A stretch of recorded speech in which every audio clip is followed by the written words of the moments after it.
Good afternoon. Good afternoon. Welcome to Breaking Chains True Crime. This is my new channel here on YouTube where we talk about true crime in the context of looking at behaviors and thinking about what are the ideas and behaviors that we need to break free from. And today I have a very special, topic. And it is obviously Scott Peterson. Now, as I'm sure a lot of people know, if you follow true crime, Scott Peterson is the man who was convicted for the murder. Hey, Stacy, nice to see you. Hey, Patricia. Yay, I'm glad you got a notification. Woo, it's working. Scott Peterson was convicted for the murder of Laci Peterson, his wife, Hey Delaney, and their unborn child, Connor, in 2004. Okay. So this was many years ago. Hey, oh, snap, Ginger. And he, since the very beginning of Laci's disappearance, has maintained his innocence.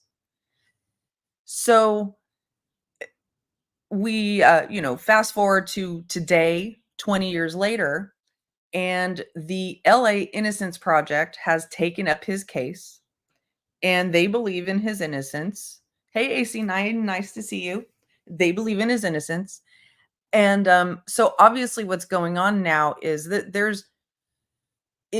the Innocence Project and the courts are in the midst right now of making some very monumental decisions in the Scott Peterson case.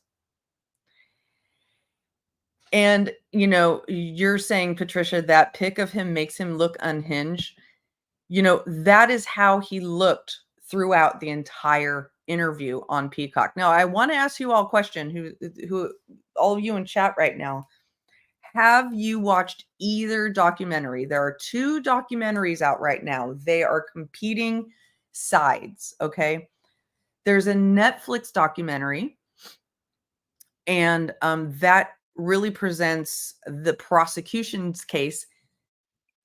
And there's the Peacock documentary, and that one presents Scott's side of the case, but they overlap with each other because as they present these documentaries, they do need to, show that they are considering the other arguments because they want the arguments from the other side because they want to counter the argument from the other side. So, okay. So a lot of you haven't seen it. I'll tell you what I've done for you, okay? So I went through the Peacock documentary and I just recorded the voice clips, the audio clips of Scott's remarks. And what we're going to do is go through those remarks and talk about, and if anyone wants to join and talk to me about it here, I'll invite you. I will share the link here because this isn't just about me yammering here. I want to hear what you all think and bounce off of you all as well. But what I did was I pulled all of the audio clips of him talking together, and so that we could just hear um his remarks. And because I wanted to kind of get rid of all the fluff around it. I wanted to be able to just take a look at this real specifically from what has changed about Scott Peterson.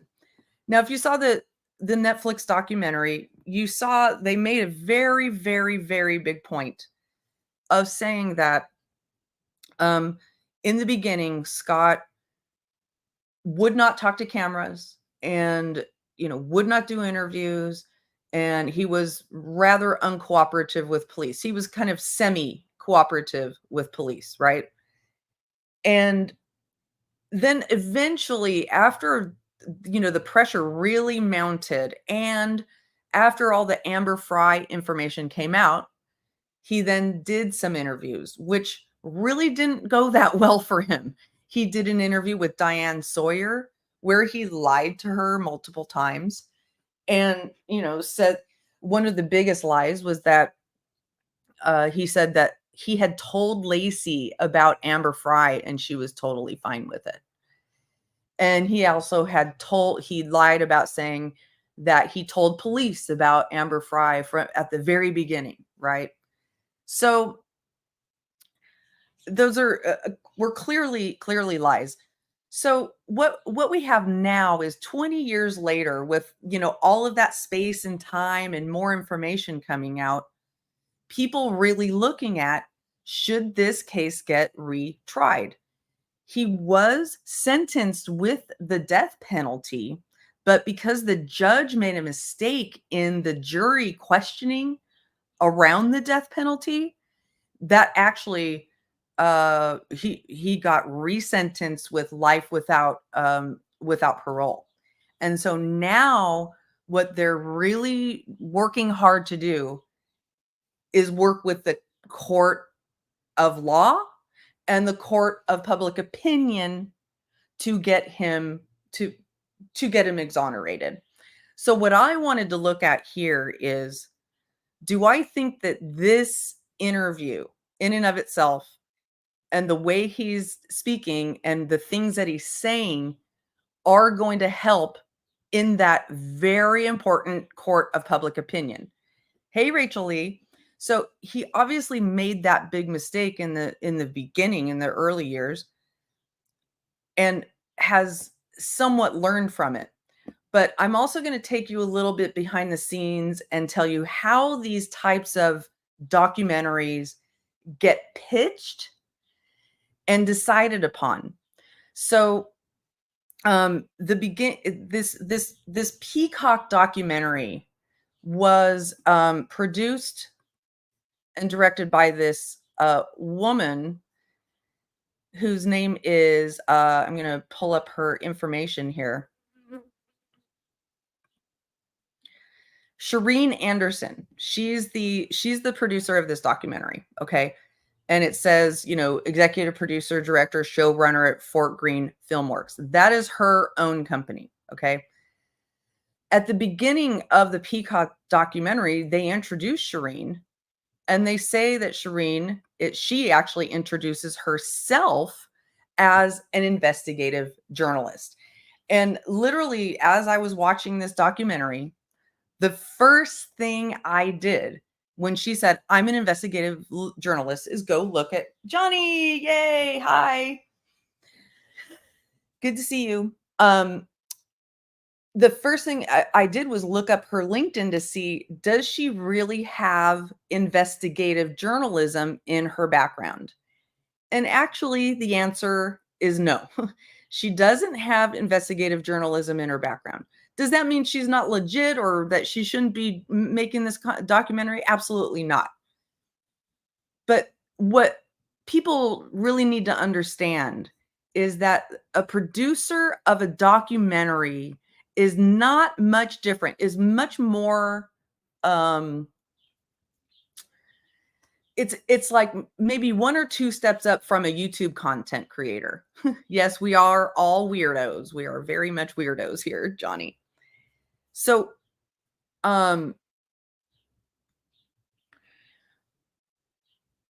what was the last thing I said? Oh man, I need to. Okay. So anyway, let me just keep talking about Shireen. So, looking at her background, she's not an investigative journalist. She's a producer. Okay.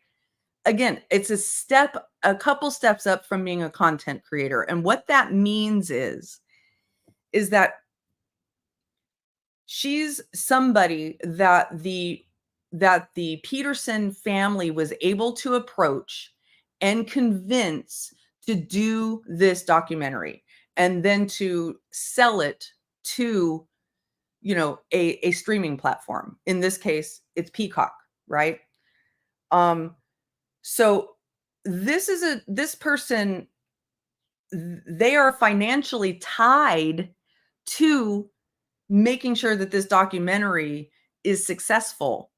And and in some cases, what a documentary producer will do or a streaming platform will do is say, well, yeah, we're interested in that documentary, but honestly, if it's not going to present any real new information on the case, we aren't super interested in it unless you get an interview with the main guy, with Scott Peterson.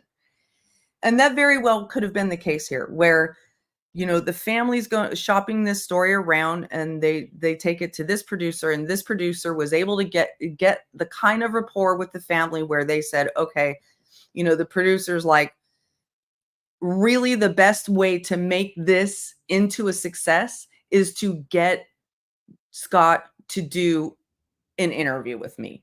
And they clearly went to all kinds of extreme lengths to make that happen, right? Make sure that she could film. They had to get special dispensation for him to be filmed while she was talking to him. And they were like jail calls that were in like 15-minute interviews. So, it's her, it behooves her, this producer, to produce something that is, because the family is her source and because she's getting this key interview with the main guy, it behooves her to tell his story in the way he wants it. And what you see in this documentary is that there's very, very, as she's interviewing him, there's little to no pushback in anything he says. It used to be where a documentary like this would come out, or like a news documentary like this would come out, and you would see the journalists pushing, challenging the answers and challenging the ideas and asking follow-up questions. Hey, Shift, and asking follow-up questions. But you see very, very little of this. What you do see is her clearly asking him, some tough questions that he was prepared to answer.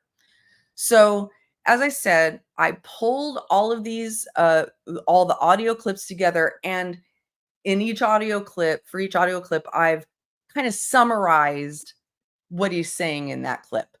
And I've done my best to keep the audio clips in the order of how they were played in the documentary. There's a possibility that I took some things here and there out of order, but this is definitely the first thing that you hear coming out of his mouth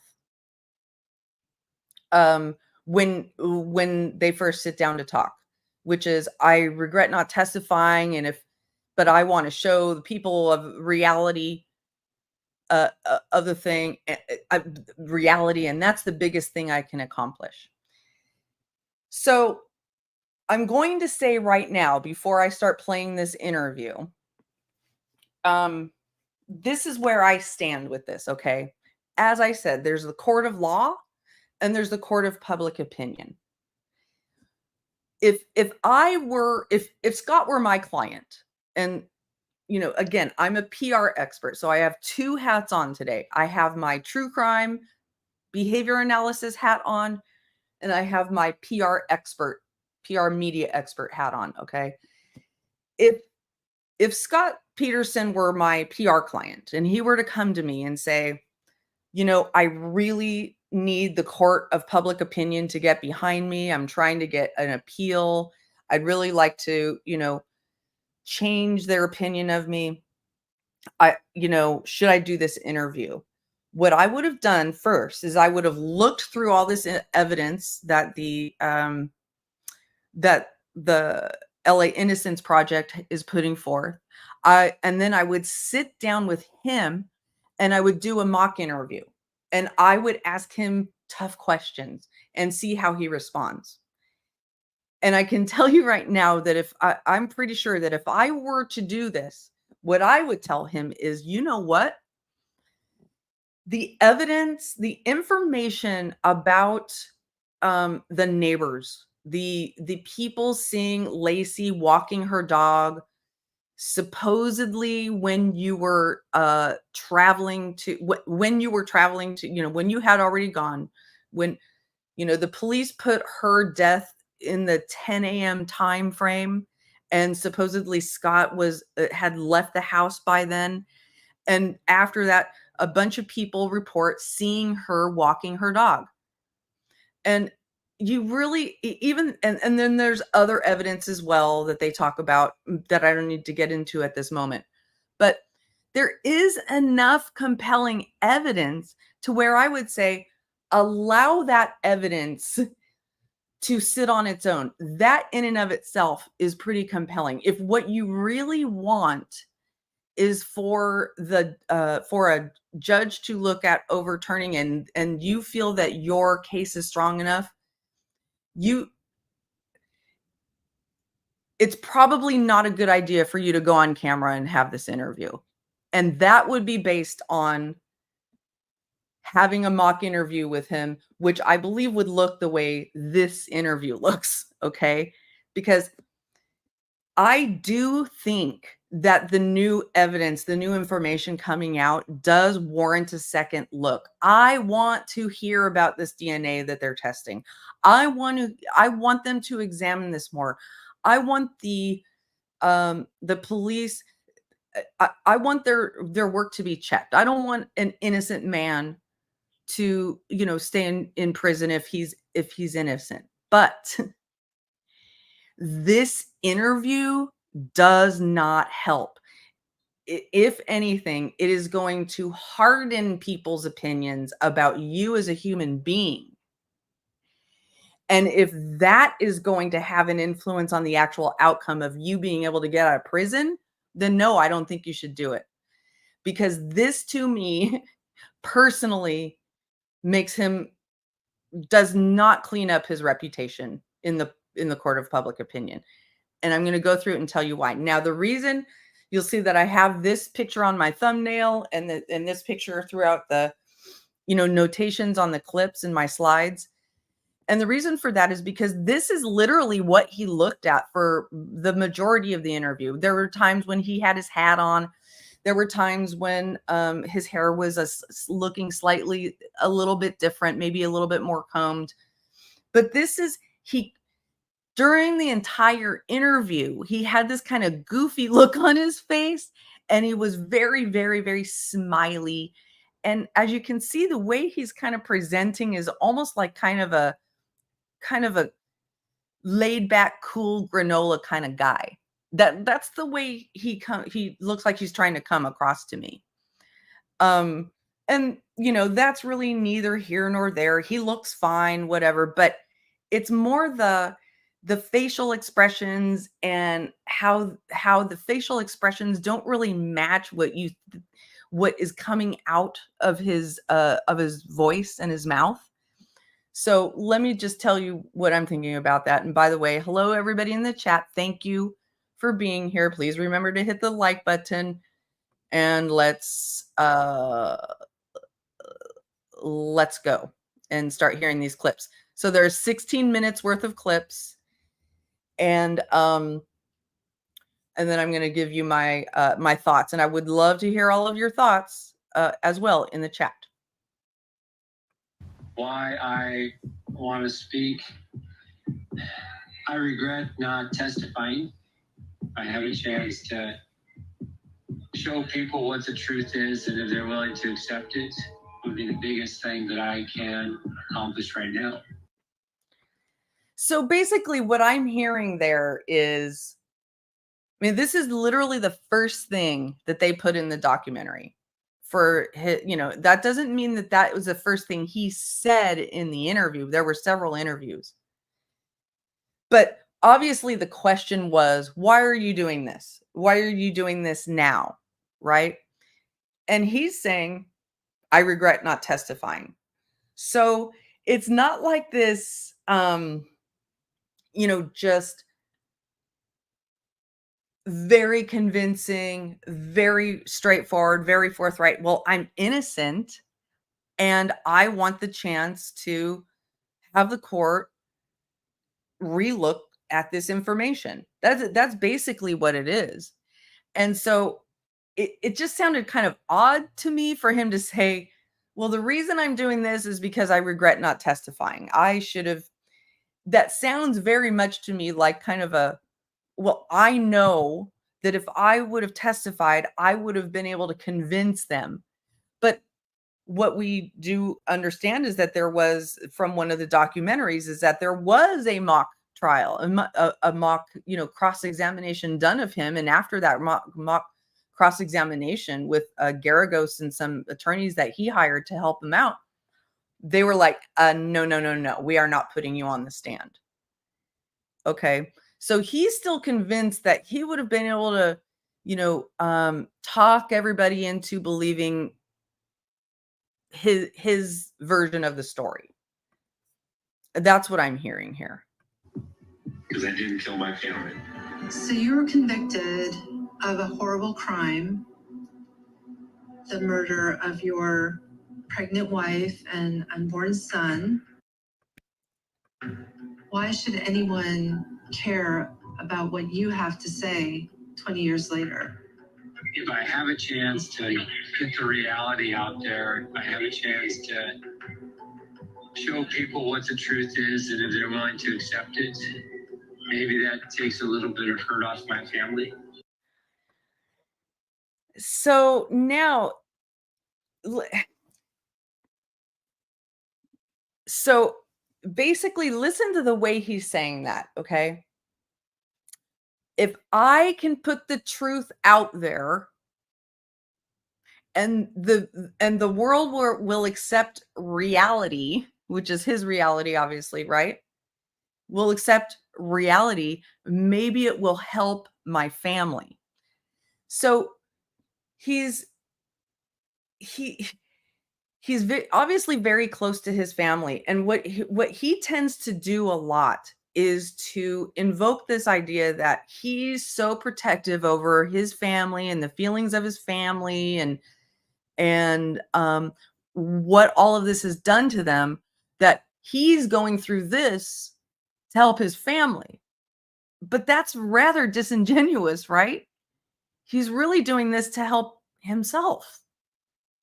And I don't understand why he can't just say that.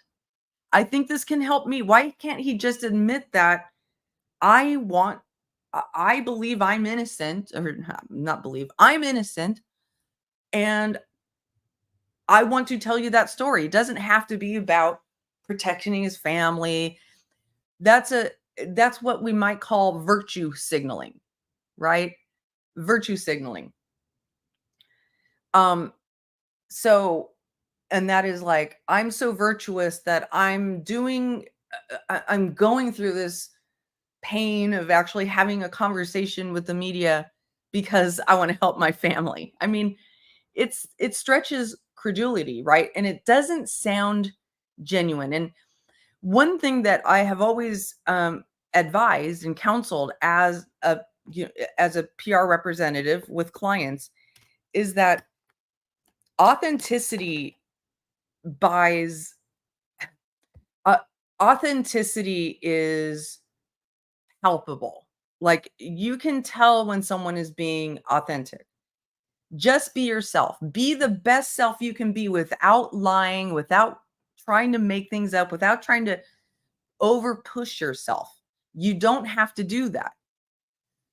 Just be the best version of who you are and answer truthfully.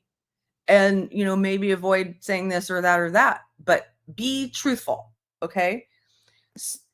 He does not come across with genuine care or authenticity. What he comes across as is somebody who really knows exactly how to say the right things.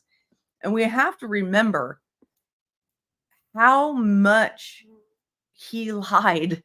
He lied so much in the beginning that it's really hard to believe anything he says, whether he's innocent or not, whether he killed her or not. It's like he lies just to lie sometimes. And so he is not his own credible witness. It has to come out through the evidence. The evidence has to prove his innocence, because he's not going to help it. And that would be the biggest thing that I can accomplish right now. Don't trust me or look at the evidence. Well, okay, well, that's really good advice. Don't trust me, trust the evidence. That's like a really good thing to say if you truly believe that the truth will come out in the evidence and it will be on your side. You know, don't trust me, trust the evidence. Well, I would have just left it at trust the evidence. Putting your time and energy into doing a face-to-face interview may overshadow the actual evidence as it did in the beginning with the whole Amber Fry situation. The things that I relish are, I could see Laci smile when she was doing her hair in the morning of the 24th. Okay, so this really, really, really struck me. So he is obviously answering the question of, what is your memory of, what are your favorite memories of Laci? What do you cherish? And he doesn't just say, I really relish how she used to brush her hair in the morning. He had to say, I relish how she brushed her hair on the morning of the 24th. Now, that may stick out to him because it was the morning of the 24th. That is the day that she went missing and things like that. But to me, let me just put it this way, you guys. He is really good, okay? I'm not saying he's not good at lying. He's a really good liar, and he can be convincing. And that's why I say, like, I don't think that this interview is going to change people's opinions of him. If you believed him before, you're going to believe him now. If you didn't believe him before, you're probably less likely to believe him now.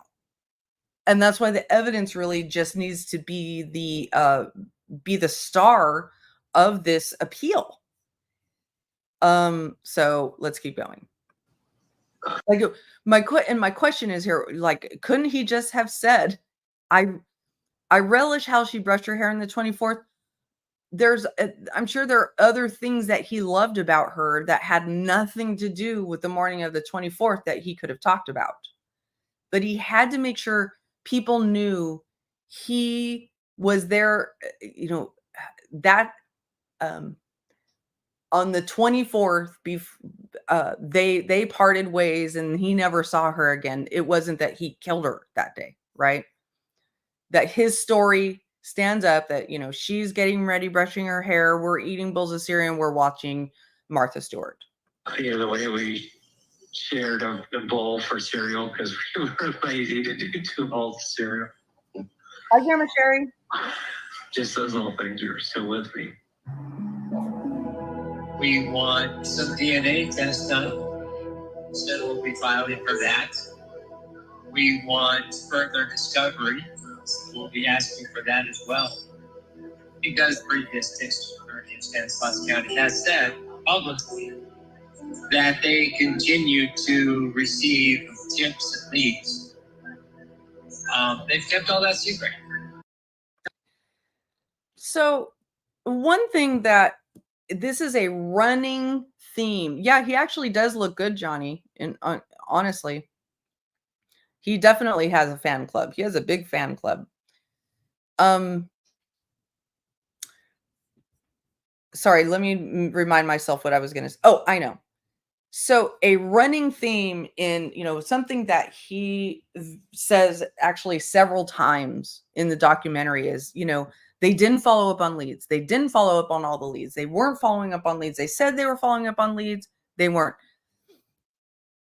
The thing is they actually did follow up on leads. They probably didn't follow up on all the leads. Am I saying that the Modesto police did an amazing and thorough investigation? No. And in fact, in most cases, we see that there are all kinds of ways that the police could have done a much, much, much, much better job. And that's definitely the situation in this case, right? But the way Scott and his family frame it is that they never, ever, ever looked at another angle besides Scott Peterson killed Laci Peterson. And they just chased him down. They just witch hunted him down to that degree, especially when the Amber Fry information came out. So he maintains that they were just gunning for him, and there was just no other looking. But the thing is that there's all kinds of information showing how they investigated the burglary across the street. The burglary across the street is going to be a major, major incident in this case, because there are questions about when it actually took place. There are questions about how many people really were involved in that burglary. 2 men confessed to the burglary. And according to the police, they came forward with like breakneck speed to implicate themselves in that burglary because they did not want to be implicated in Laci's murder. But Scott's side of the family is saying that they believe that those 2 burglars that took the hit for jail time actually were part of a criminal network, and that there were far more people involved, and that the police didn't look closely enough at that, and that they didn't investigate an orange van that had been purportedly seen outside of the home that was being burglarized on the 24th when Laci went missing, and that a similar looking van ended up found burned out on Christmas Day with a mattress in it that had blood on it, and that wasn't investigated thoroughly. So that very well could be. And what they want is for DNA evidence from that van that wasn't investigated to be tested. And my understanding is that the only thing that the judge rejected for that DNA evidence to be tested, but that they did approve for DNA evidence to be tested around the duct tape that was found around Laci when she washed up. Yeah, we're going to get into that. We're going to get into that, Patricia. He comments on that later. Publicly, that they continue to receive tips and leads.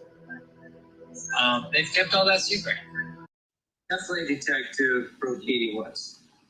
When Brocchini took a first walk through the house with the other officers, I don't think they knew that I was near them when one of them, said, "Oh yeah, we know what's going on here. It's the husband." So this was really, really, really interesting to me. Okay. Think about this. Think about what he's not saying. Okay. So first of all, it's not unusual for the cops to come to a murder scene or a missing person's house and to believe that the last person who reported seeing that person is a person of interest. That is so absolutely normal. So it's almost like Scott believes that that was abnormal, that in other investigations, the police will not look at the last person who was reported, seeing the person alive. But in this case, that's exactly what they were doing. Scott said he was the last person. He believed he was the last person to see her alive. Now he believes that other neighbors saw her alive when she was walking the dog, but that's beside the point. So, but he overheard the detective saying, "Hey, it's the husband." Now, he says they didn't think I was near. Now, picture this, okay?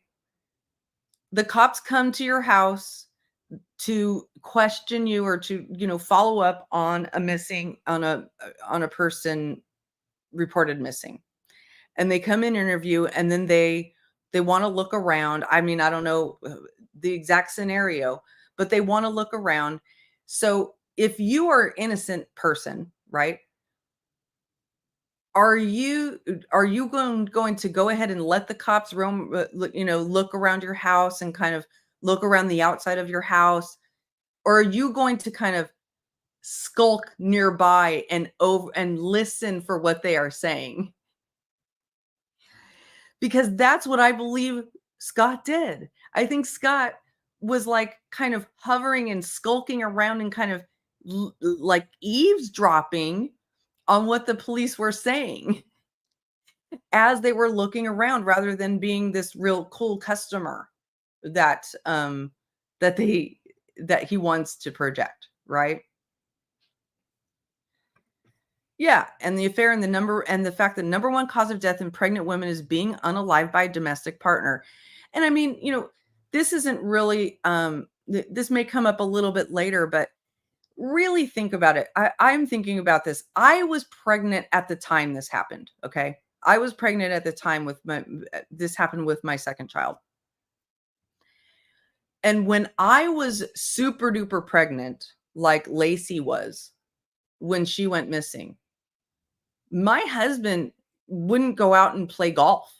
He wouldn't go out for long periods of time. He was a really attentive and caring person in terms of, my wife is pregnant. It's Christmas Eve. And I'm not going to leave my incredibly pregnant wife, who's having preeclampsia issues, apparently, linger at home while I'm out going fishing. And that's what he wants us to believe, that was just a totally normal thing to do. But if, the court of public opinion, I would say most, the vast majority of people are not going to look at that and say, oh yeah, that's a totally normal thing to do. Leave your pregnant wife alone on Christmas Eve for hours and hours to put your new boat in the water 90 miles away. So it's several hours, right? When there are all kinds of other bodies of water around that he could have put it into rather than the Berkeley Marina. Why go all the way to the Berkeley Marina to put your boat in the water when you can put it in any other lake? Leave your wife. I could go on and on like this, but that just never added up for me. And then he realized I was there, kind of turned around. The instances where there was evidence that didn't fit the detective's theory, they just assumed she was dead. But what if they talked to these people and they found out where she was and they learned information from them which could have brought her home? So that, that is a very, that's one of the hardest things to think about, right? Because we'll go over, oh, good, I'm glad your earphones are fixed. Thank you all for being here, everybody. So,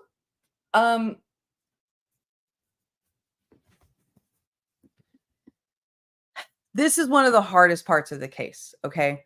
Because as he talks about later in a later clip, basically, this is one of the major issues, major blunders that the police made.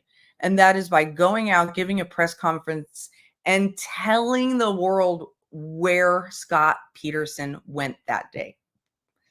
They told the world that he went to the Berkeley Marina. Okay.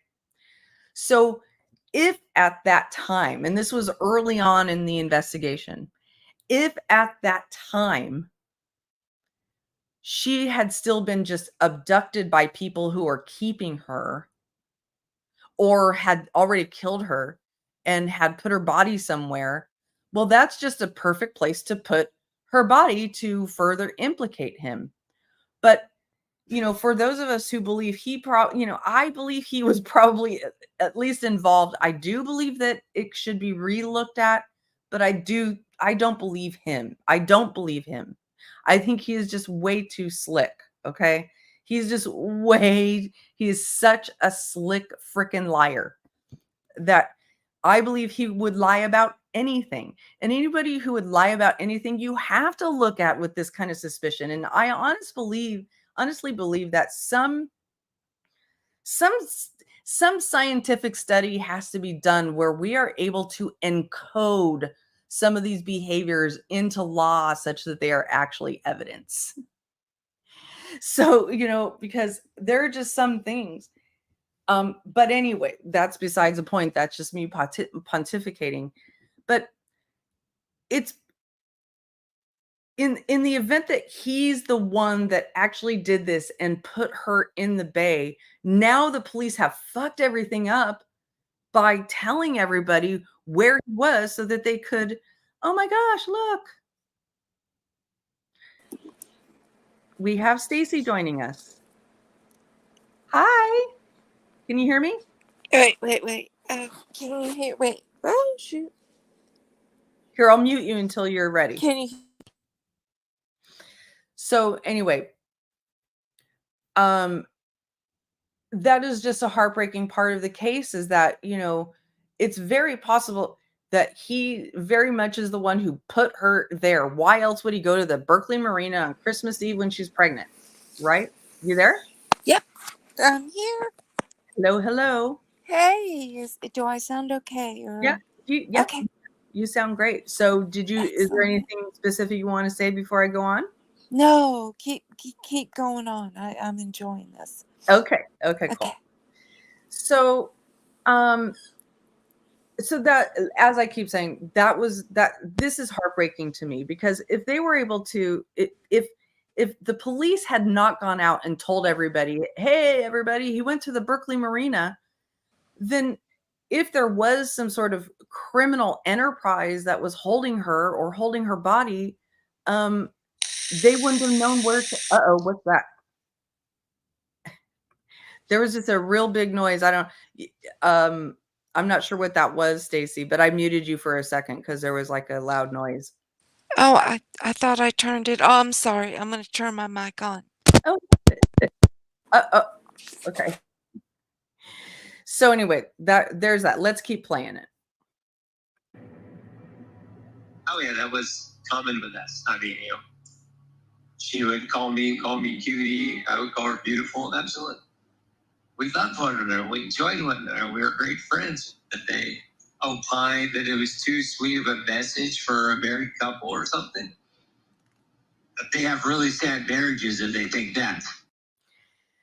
So this to me was, they're talking about on his way home from the Berkeley Marina, Scott left a message for Stacy that the police believe was staged. And he says was totally, a natural thing that they would always do. If you listen to the voicemail that he left for Laci, it is like over the top sweet. It is like, hi, sweetie. Hi, honey. I'm not going to be home. Like his voice sounds more like he's broadcasting a children's program than actually, leaving a message for a woman that he's been married to and is about to have his child. The usual typical message is, hey, I'm about to, I'm on my way home, but I'm not going to be able. But the way he did it was, honey, hi, I hope you're doing good. I'm going to be home soon, sweetie. It was really, really over saturated with sugar, okay, and saccharin. So the police have questioned that, and they say that it is very sweet. And now he is coming back with, well, they just must not have very good marriages. That is a view into the real person that Scott is. Because when he really has a problem with their observations, with the police's observations, he has to degrade them in some way. He has to downplay their marriages. Oh, well, they must have terrible marriages. Well, wait a minute. I'm sorry, Scott, but you were having an affair, and by some accounts, you had cheated on Laci many, many times. So he's trying to sell us this notion that they had this great marriage. It was so great that he would call her and leave those kinds of messages all the time. But if it was so great, then why were you stepping out on your wife? The two messages don't mix. They don't sync up. And that's why this looks so bad. Okay? So, is there anything you want to say about that, Stacy? Before I move on? Okay, maybe she's not quite there. Okay, I'm going to keep moving. Likely, I feel bad for him. I feel bad. One of the questions I have is, why did you want to get Ron a boat as a Christmas gift? I really love the idea of grandparents. And I wanted him to have a relationship with Connor.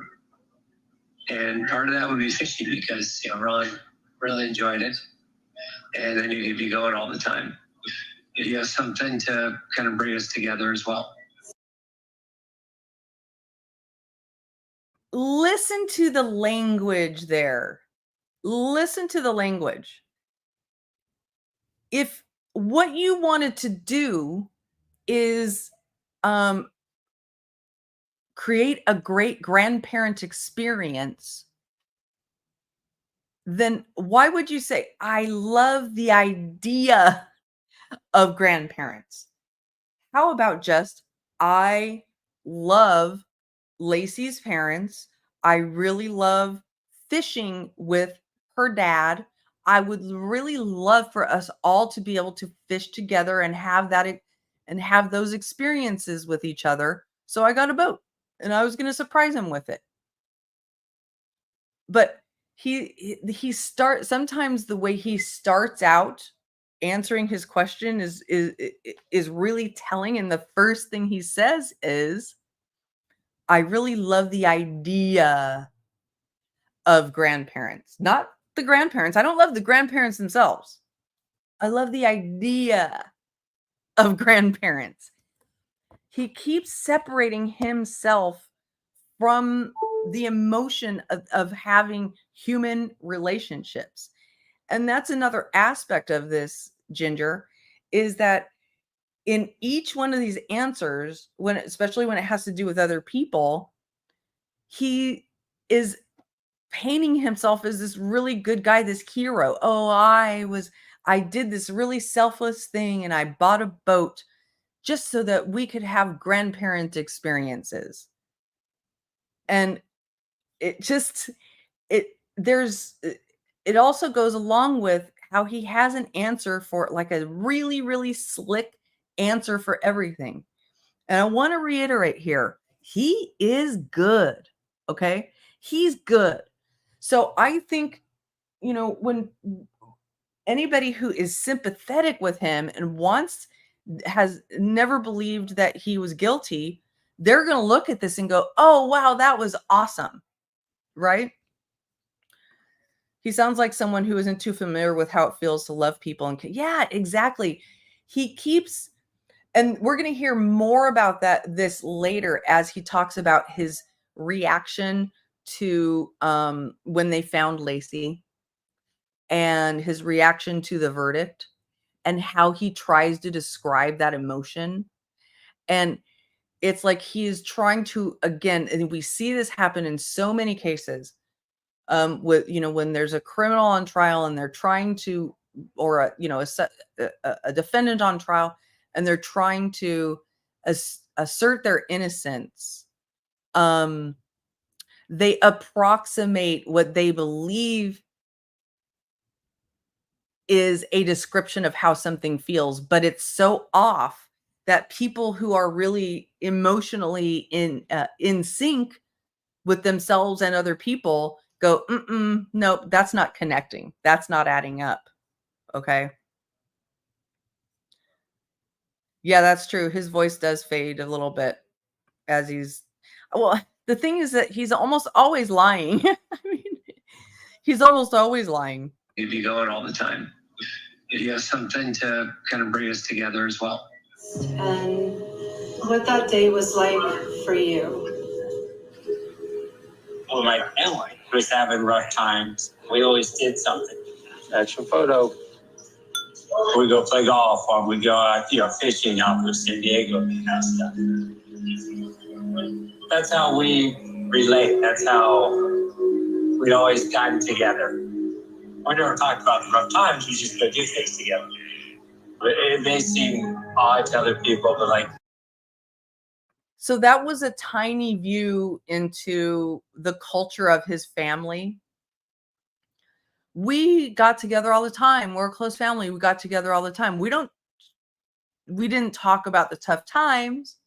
We just got together. And that's normal, but it's also normal when you get together with your family to work through issues and to address the things that are happening in your life. And what he's signaling here is that they didn't. They were avoidant to the issues.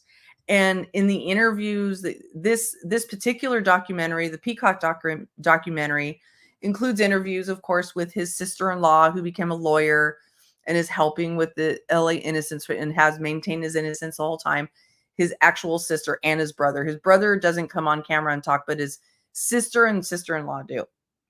And you can kind of tell that they were just totally outmatched in terms of their ability to come to terms with such a huge, momentous, traumatic event and work through the complex feelings of that with other human beings.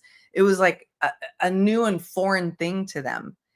And you can see that coming out on him as well. Black guys talking. Look at the camera. That day, I was headed to Torrey Pines Golf Course, play golf with my brothers and my dad. We just wanted to get together that day and be together. And then when I got on the road, those who I thought were reporters I was guessing tabloid reporters, started to follow me. I don't think I want a picture of me in the press. I don't want a picture of me being taken and, splashed on a tabloid. It's just, you can imagine what the headlines were. Yeah, I have no concept. The police were following me around. Oh, gosh. I lost them when another set got me. Scott was very good at counter surveillance driving. As he would drive along at high speeds, he would brake heavily and cut lanes. These guys, they know I'm on to them. I stop them. So I included that clip in there from the detective talking about how when, he was being followed, he was doing counter surveillance driving. Okay. How he was like cutting lanes and braking and stuff like that. And they talk about how they were afraid that he was going to create an accident. And that's why they pulled him over and slapped those handcuffs on him and took him to jail. And he's trying to pull off that, he was just having a good old time with his family, that he had the only reason he had his his brother's ID on the console, on the center console, was because he was going to use it for a golf discount. And the only reason he had $10,000 to $15,000 of actual cash on him is because he had just he sold something to one of his brothers, and that's when he got the money from him. Well, let's get behind why did he sell that thing to that brother, and why was that thing paid for in cash? Yeah, it was a good day for many people, Rachel. It was a good day. And also, he says that, another explanation. What happened, Stacy? What happened to you? She just dropped down. Anyway, Stacy, you're welcome to come back up. Anybody else is welcome to come up and chat with me as well. I'll share the StreamYard link again. I'm not trying to take over the conversation, but just let me know when you have something to say. So, the reason why he had his hair colored is because he just didn't want to be, his picture taken by the paparazzi. But here's the thing. Here's the thing, okay? His picture was already all over the place in the paparazzi, in the tabloids. It was already all over the place. Why would it be so bad for them to find him in San Diego and take a picture of them there? Why does he have to hide and disguise himself? At this point, we already know about him. Clearly, he knew that the police that they had found Laci's body. They were probably on his tail. All those explanations for all the reasons that all the things that he had in his car, the tent equipment, the camping equipment, the money. He had Viagra with him, which, no shade. Some guys need Viagra, but whatever. There is, the explanations are just too slick. You have to put all of those things together and look at the other reasons he might be doing those things. Yes, he was close to Mexico. That doesn't mean he was going to Mexico, right? He was spending time with his family in San Diego. Doesn't necessarily mean he was going to Mexico, but it also doesn't mean that he wasn't fleeing, right? Yeah, that's true. That's true, Johnny. And it does show his priorities. It does.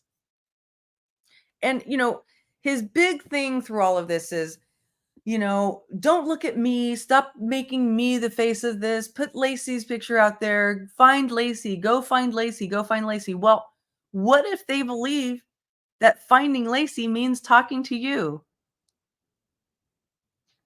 No problem, Stacy. No problem. We were able to do it once before on my other channel, so I think, we'll work it out. But anyway,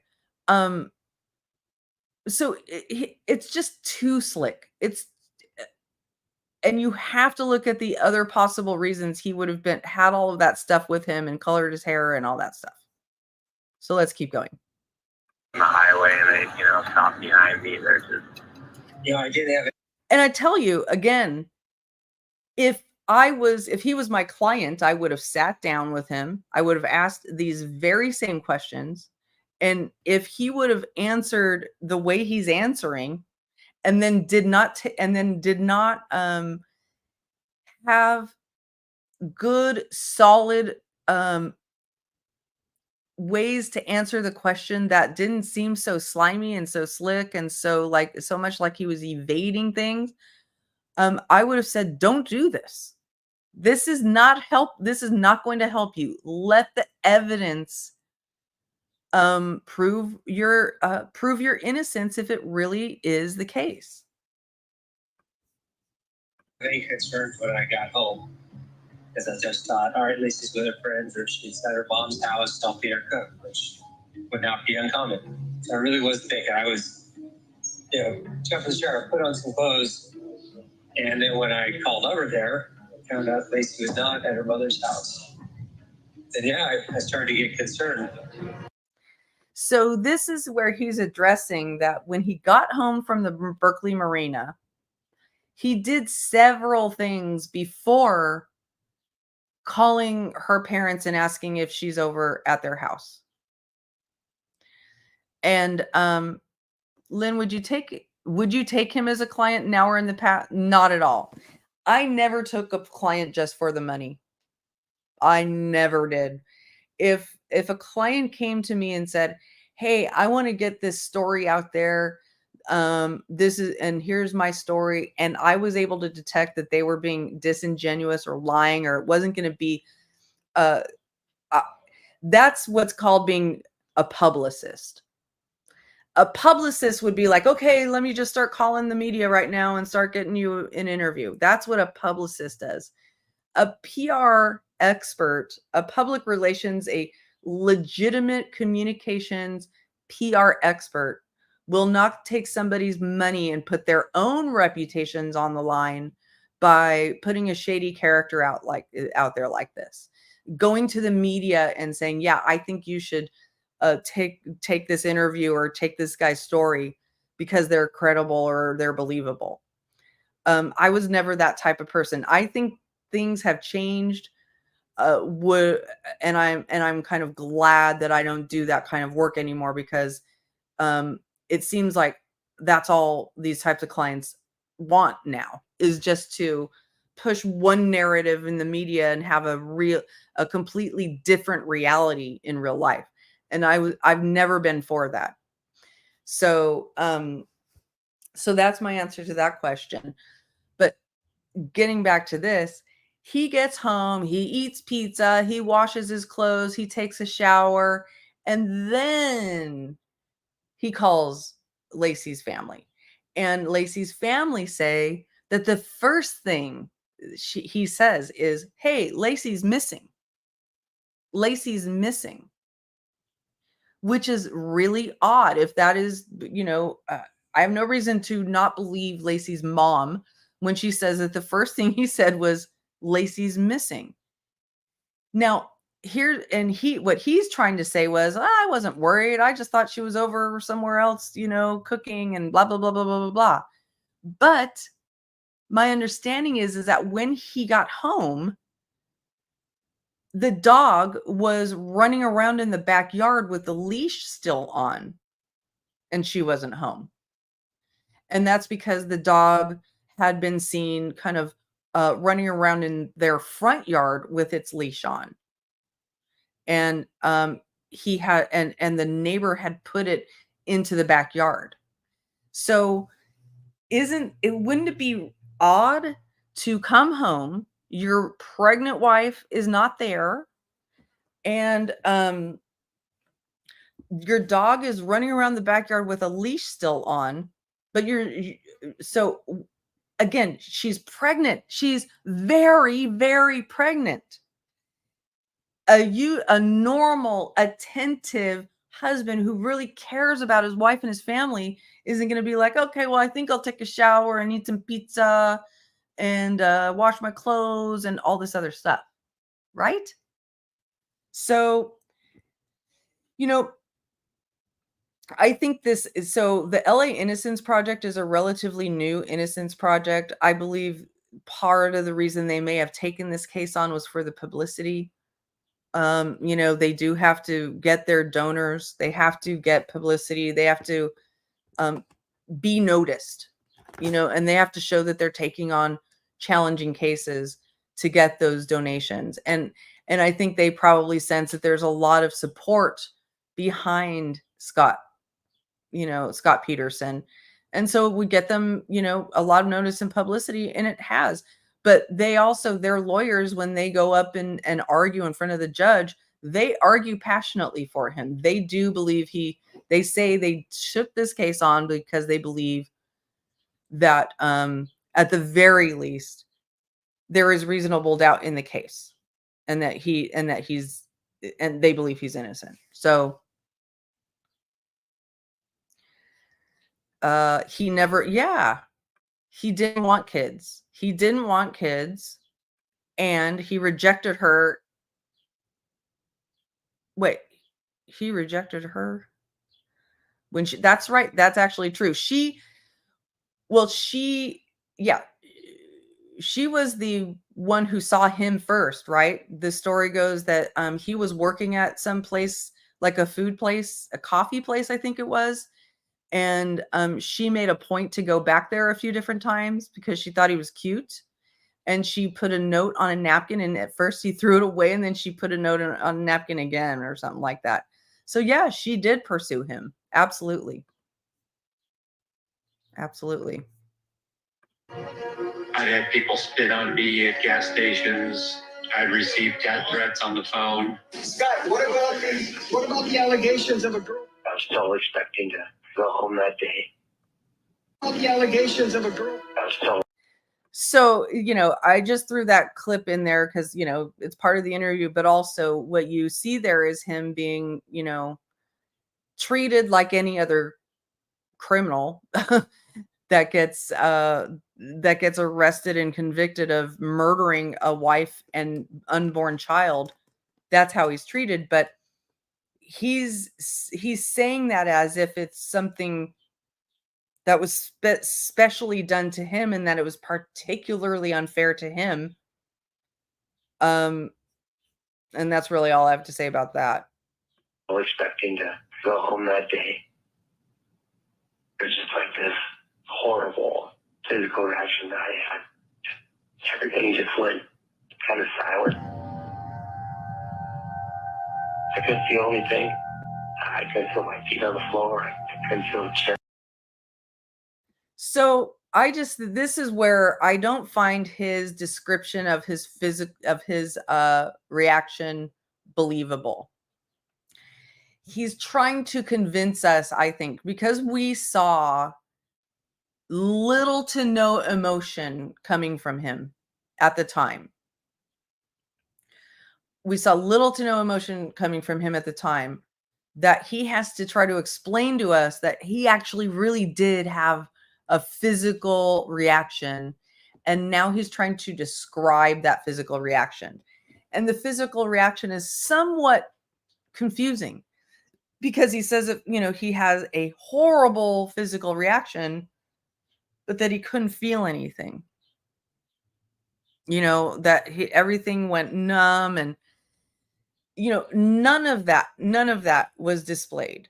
And it once again kind of paints him as a martyr to this process. Like he's just this innocent man who's a martyr to this process that doesn't recognize his role in how any of this happened. The saddest part for me is that in many of such cases, the victim was totally unaware. Like, dude, just tell me what you want. Use your words. Yes, exactly. Yeah. I've maintained that communication, clear, effective, healthy communication is incredibly underrated. Incredibly underrated. I think if people learned how to clearly and effectively communicate what they really think and what they really want and how they really feel without turning it into a need to disparage or tear the other person down, but to really understand, so much of this could be smoothed over,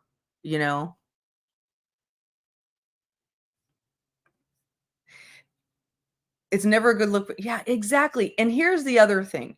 I want to challenge you to listen for, has he ever said anything close to like, I felt so horrible for what she might have gone through. He's never talked about,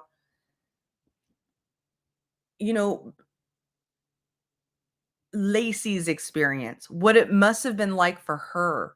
It's always about what it's been like for him to be accused for it, but not what it was like for her to go through whatever it was that he believes she went through. If he actually believed that she was kidnapped, taken by these, wouldn't you be just, I as a person would be beside myself about what is happening to my wife, my child, my husband, whatever. But he's never expressed anything like that. Never. Well, Stacy, he says, that Amber overplays their relationship, which is just another complete insult to our intelligence, because we've heard the voice recordings where she tells him, you can't call me anymore. And he's like, okay. That's why he was calling her throughout they addressed that later. But yeah. I mean, we have, in my view, a clear Chris Watts situation here, right? Meets a new woman, falls in love with her, living a double life. Now, Nicole Kessinger knew that Chris Watts was married, but Scott told Amber Fry he wasn't married. And in fact, on December 9th, he told Amber Fry that he lost his wife.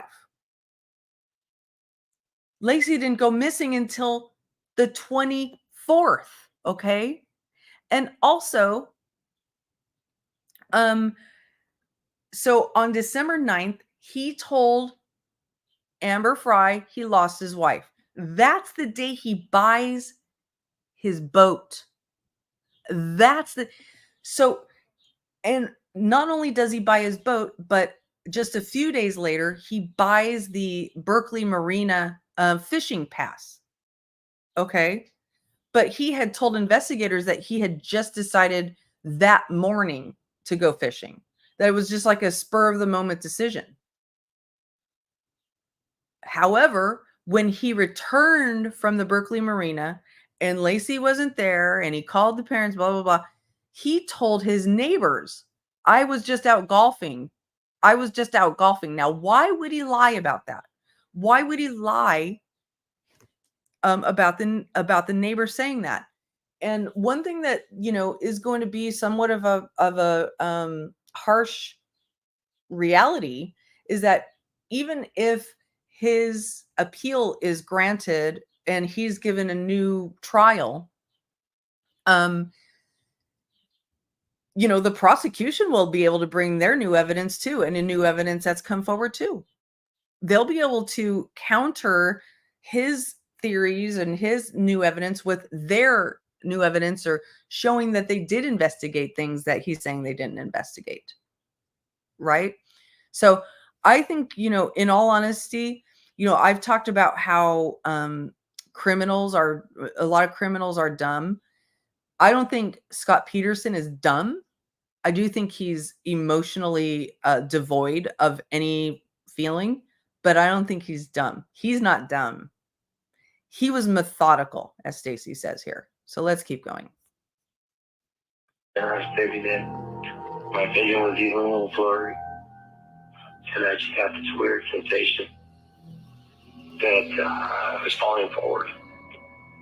I was staggered by it. I had no idea what was coming. Someone expressed it to me. The police just told everyone where you were.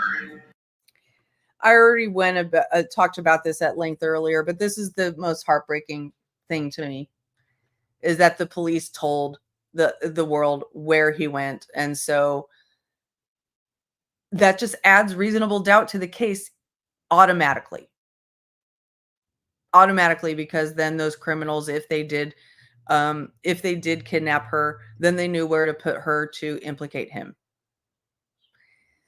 Now, one thing I will note is that the detectives pointed out specifically where in the bay Scott said that he took his boat, and Laci's body washed up in that particular region.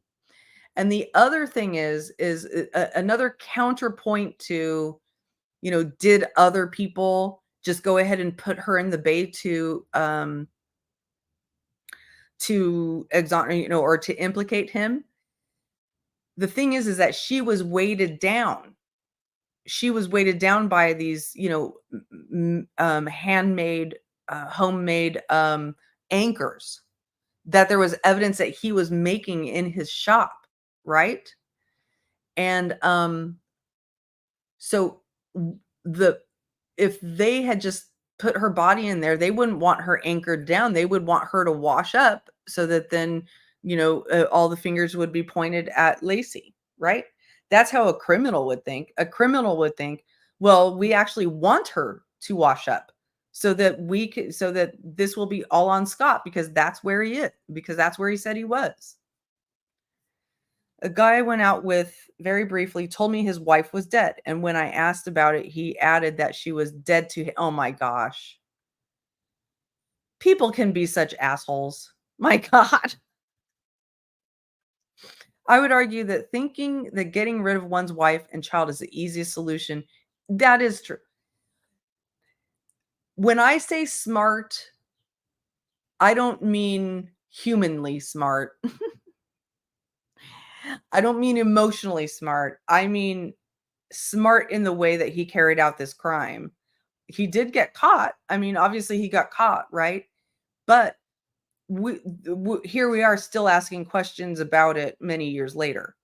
And there is this whole issue of the neighbors, all these like 4 or 5 different neighbors that saw her walking the dog. You have to look at that. You really do have to look at that, especially since it wasn't explored during his first trial, and it was information that Mark Garagos had, but did not, but decided not to put in the case. So anyway, They just gave everyone, a way to implicate you. Half of America knew where this man was on Christmas Eve. If someone else committed this crime, where they would deposit the bodies is in the San Francisco Bay. If you want to assure that you aren't going to be convicted, and Scott Peterson will be. If the burglars were going to frame Scott, you're not going to weight the body down and hide it. You're going to want it to come up, wouldn't they? People want. I guess I left that clip in there so that he could make the point, not me, but I made the point anyway. Let's keep going. The answer they believed in to continue to be the answer. We all are. We're slow to admit we're wrong. And that's just an accurate and general statement about how people will get set in their opinions, and then they won't look at other angles. And I would submit that he's exhibited that very behavior in his own case.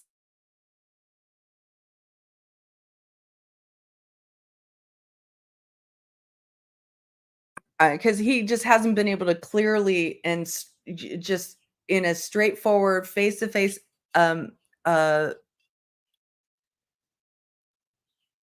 actual challenging, contest, be able to speak to all of these things. Yeah, exactly. Slow to admit when we're wrong. How long did it take him to admit that he was having an affair with this woman? Well, he had to get caught. He appears to really only change and admit when we're wrong, when he's wrong, when he's caught. Right? Random burglars don't kill strangers to not get caught, and they definitely don't try to frame another for it. It's absurd. Yeah, it's too, they're trying to say that there was a criminal ring, okay? And that this burglary had taken place over the course of several days, and that there were several people involved. And that to people who are in organized crime, this is their notion, the notion of the of Scott's side of the family. People who are in organized crime have no problem, it's just a little bit of collateral damage to have to kill somebody to get them not to implicate them in something or whatever. But the thing is I know a little bit about that criminal element as well. And petty, people who do burglaries, they do them when people are not home because they don't want to have a personal confrontation, because they're not violent criminals. They're just theft criminals. They're petty burglars, right? They don't want to have to be they don't want to have to get messy with, killing people who are just walking by. And if she came by, and his assertion is that she probably confronted them. She saw the burglary happening and confronted them. I highly doubt that when this big, huge pregnant woman is walking by with a dog, that they made it really obvious that they were burglarizing the home. Like all it had to be was, I mean, it's very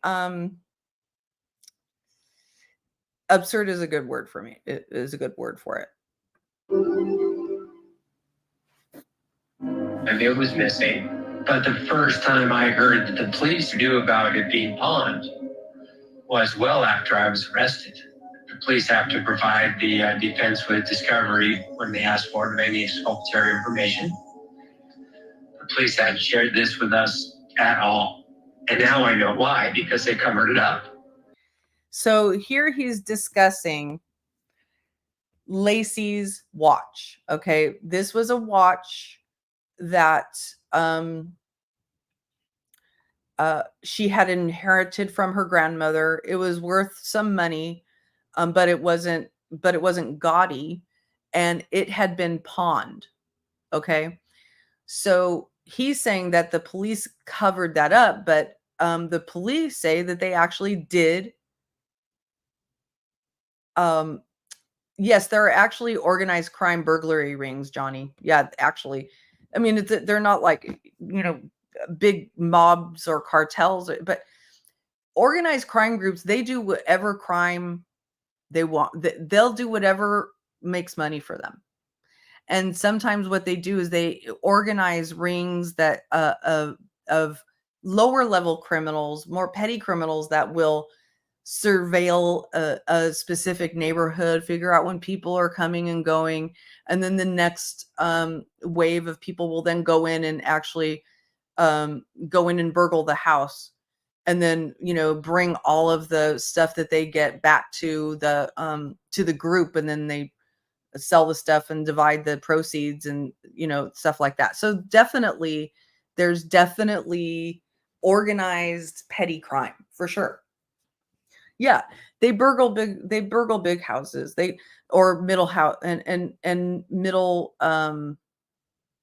class homes and stuff like that. Everything goes, Johnny. Everything. There's a big issue in San Francisco is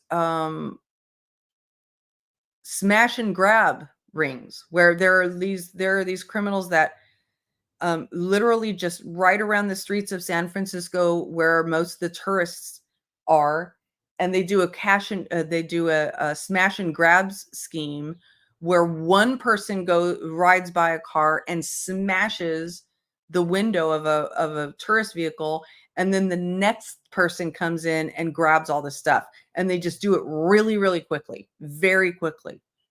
It's very organized. So it's really it's unfortunate, but it does get them some income, obviously. So this is about Laci's watch being pawned, and he is saying that the police didn't investigate it. In the Netflix documentary, they talk about investigating this, that they did investigate it, and they didn't believe that it was connected. Another thing that they said is that when they retrieved all the evidence from the burglary of the house across the street, the Medina house. No, I'm not in San Francisco anymore, but I lived there for almost 30 years, just until a few years ago. So yeah, that's a whole other topic. But I was there living in the Bay Area when all of this Laci Peterson stuff went down, and it was massive. It was massive in the Bay Area every single day. You thought the national news coverage was something? Talk about, imagine the local and regional media. It was intense. They even took your fridge, freezer. Yeah, they're starting to get so organized that they actually can steal heavy equipment. Here's one big issue right now. One major crime that keeps taking place every day. People are stealing catalytic converters. Okay. For some reason, catalytic converters are hot commodities. So in the middle of the night, criminals will go around the streets, and one person will jack up the car. The other person will get under the car and steal the catalytic converter. Sometimes in the process of doing this crime, they die because the car falls down on top of them while they're trying to steal the catalytic converter. So it can be pretty gross and disgusting. Like imagine walking out to your car one morning to go to work, and there's a dude underneath dead because they were trying to steal your catalytic converter. It's gross. So they'll anything goes. So back to this watch and the burglary. So the police say that when they retrieved the evidence from the Medina burglary, nothing of Laci's was with them. Like there's literally no evidence of anything from Laci. But now there's this evidence that there's this one watch that was pawned that was exactly like Laci's. However, no one has ever proven that that was Laci's watch. I'm sure Laci's was not the only watch. Laci was not the only person to possess a watch like that. It was a popular watch at the time, and it was worth some money. And there are probably a lot of those watches running around. It doesn't necessarily mean it was that watch. So anyway, that's my take on that. I think it was a wild goose chase. Were you fleeing to Mexico on the day of your arrest? Was that your plan? I don't understand that at all, because I just want to be clear, I was never running from the police. I mean, I was always in contact with them. I'd answer most of their calls. There were times that I was very frustrated that I would not take their calls. The reason I dyed my hair was because of the harassment and death threats I was getting. I got a brother's driver. I was a victim, so I dyed my hair. I was getting death threats, and so I dyed my hair. I used my brother's ID to get a golf discount. I was again, we've gone through this earlier, but everything is just too slick, too tied up in a nice little bow, and really unbelievable when you consider all the context and the surrounding circumstances, right? What I would want to know, like if I was investigating this now as a member of law enforcement, is, before you went to San Diego that particular trip, how many times had you been visited San Diego in the past 5 years? How many times? Is it really that normal for you to spend this time in San Diego? And other things. What you have to look at is, what is the normal pattern of behavior, and what was the pattern of behavior at the time when he was being hounded. License to get discount. Yeah, I was fraudulently getting a discount to play golf. It's quite expensive for someone like that out of the county. Yeah, much cheaper for someone who lives in the counties. I was going to scam the golf course a little bit. Once I was arrested, I thought that. And here's my question about this. He's talking about, it's really expensive to use a golf course from a different county, so I used my brother's ID. But my understanding is that he was golfing with his brother. So why would he have to keep his brother's license? I don't know. It's just, none of this adds up to me. The police would soon come to the realization they made a mistake. Narrative that I wasn't concerned or something, but there were so many times when I was on the edge and just trying to hang on.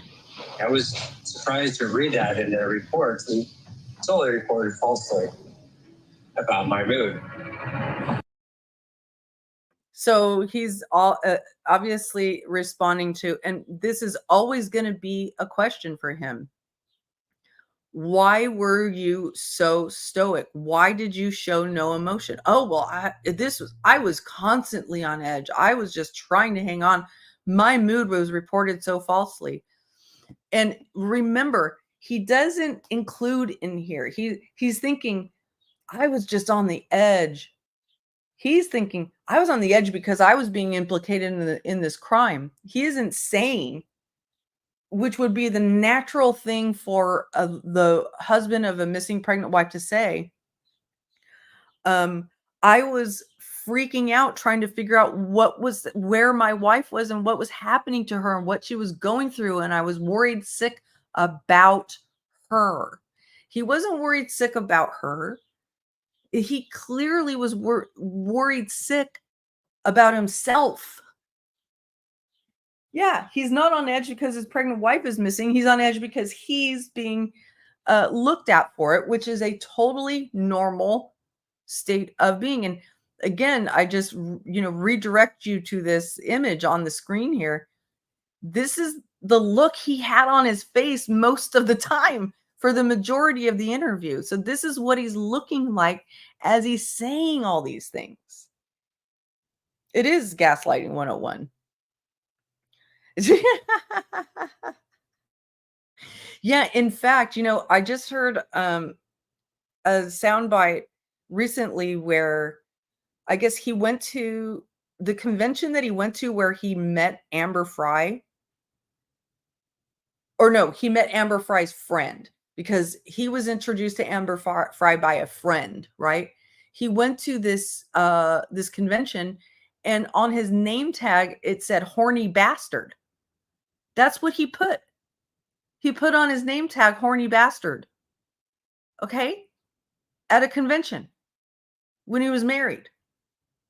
And that was and I guess, far be it from me to explain why that woman thought, oh, that's a guy who writes horny bastard on his name tag. I want to introduce him to my friend. I mean, come on, Jesus Christ. Hey, Shereen. Hi, Scott. How are you? I should tell you this in advance. I'm looking at the clock here. It's 1:18. It's supposed to be 1.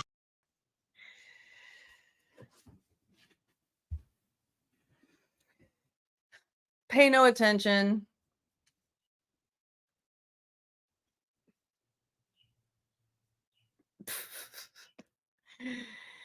Pay no attention. Pay no attention. All right. So getting back to this. So here he's addressing this whole thing. Yeah, I didn't recognize the person's I'm like, who is this? Oh well. They're just searching around for StreamYard links to join and try to troll, whatever. Let's listen to this again. This in advance. I'm looking at the clock here. It's 1:18. It's supposed to be a 1:30 lockup, so we may only get 12 minutes. Okay. Not sure what they'll do. I have a few questions for you today. After the world basically heard your phone calls with Amber Fry, they came to the conclusion that you killed Laci. How does that make you feel? Horrible. I'm the total a-hole to be having sex outside my marriage. Why didn't you tell the police right away about Amber Fry? During the so-called investigation, See, and that we just have to remind ourselves, okay? He told Diane Sawyer that he told the police right away about Amber Fry. He was willing to go on a national news program with a legitimate news journalist, anchor, and lie and say, I told them about it right away. And now, right here, he's acknowledging he didn't tell them about it right away. And what he continues to say here just fries me, no pun intended, fries me, that he's basically saying, just because I had sex with Amber, they didn't go look for Laci. That's ridiculous. There were major search parties. There was a huge search. And by the time the Amber Fry stuff came out, she had been missing for so long, it was pretty clear that she probably wasn't with us. But that is when the people lost, well, especially her family lost interest in organizing searches because they were like, well, he knows where she is. So anyway. really did everything I could to bring my family home. And that included keeping my cheating with Fry from people. I didn't tell people because I wanted the search to continue. I guess I understand why she tried to turn it into a relationship after the fact. And now he's minimizing the relationship. Now, Amber Fry did not participate in this documentary. She participated a lot in the other Netflix documentary. And it was illuminating because he actively pursued this girl. He wanted a long-term relationship with this girl. He kept calling her after Laci went missing. And when she finally told him, we can't talk anymore, he was crushed. He was crushed. He wanted to be able to carry on this. He actually thought that he was going to they were going to get through this, right? And they were going to be able to stay together and live happily ever after. And he underestimated the type of person Amber Fry was, because she was recording all of those conversations because she had gone to the police. So, you know, if you really, here's the thing, here's the double-edged sword. If you really, really want to pull off the perfect crime, you have to be both intelligent and emotionally intelligent enough to be able to pull off the lies. The thing is that most people who are emotionally intelligent would not murder their pregnant spouse and then try to claim their innocence. I mean, so or they wouldn't it might be more of an accidental accidental death or homicide. But it's really, really disgusting after what we heard in those phone calls and how he acted with Amber Fry, that he's going to now tell us that she made it into something more than it was. It's absolutely ridiculous. Total insult to our intelligence. And really, it's like he's trying to do a covert, like a passive aggressive diss right at Amber Fry, because she actually ended up really helping the investigation by recording those calls. So he's probably pretty angry at her. So now he has to make her look like she's making the relationship into something that it wasn't. If fake claims that it was nothing more, but if it simply wasn't, that's a massive misconception, I think, and I was absolutely wrong. But I embrace the truth on that. It's a horrible truth. I'm sorry, I've rambled on, but these are thoughts that haunt me, and it's devastating. I feel such shame and guilt that me having had sex with Amber Fry caused all that they didn't live for her life. Ginger, you're asking, why do you think he wanted Amber, who already had a child, and not his own? I think that even though he was really into Amber and he wanted to continue having a relationship with her, he didn't necessarily want to become that other child's stepdaddy. You know what I mean? And it's one thing to have your own child and with a person and face the idea of divorce and having to pay child custody. If you're thinking about it from a murderer's perspective, right? They would rather be rid of the person and not have to think about going through expensive divorce and child custody and child custody and all of that. They would rather just get rid of the person. That's the criminal mind, thinking that they're going to get away with it.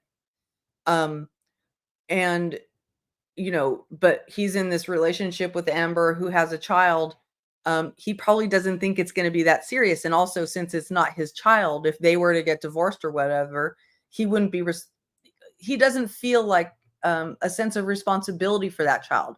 He would feel a sense of responsibility for his own child. Does that make sense? He had a fantasy of Amber. He wanted to be a knight. And yeah. Well, I think he was that knight in shining armor for Laci, right? And then that wore off.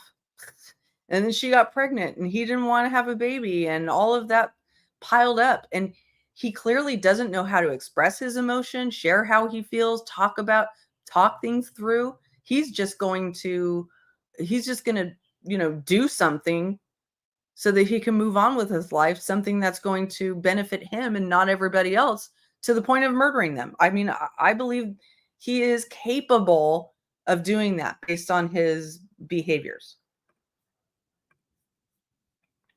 I believe so. Now we've got this blood that needs to be tested, and my attitude on that is test that evidence. And then you're going to be able to show that it doesn't come back to anything to do with Laci or Scott. If we had the wrong guy in prison, we would want to know about it. Never did any of these detectives in any of the different areas want to include in a report the things which showed my innocence. See, he's making a blanket statement. Just not, they didn't want to show anything at all, whatever, at all that could possibly show my innocence.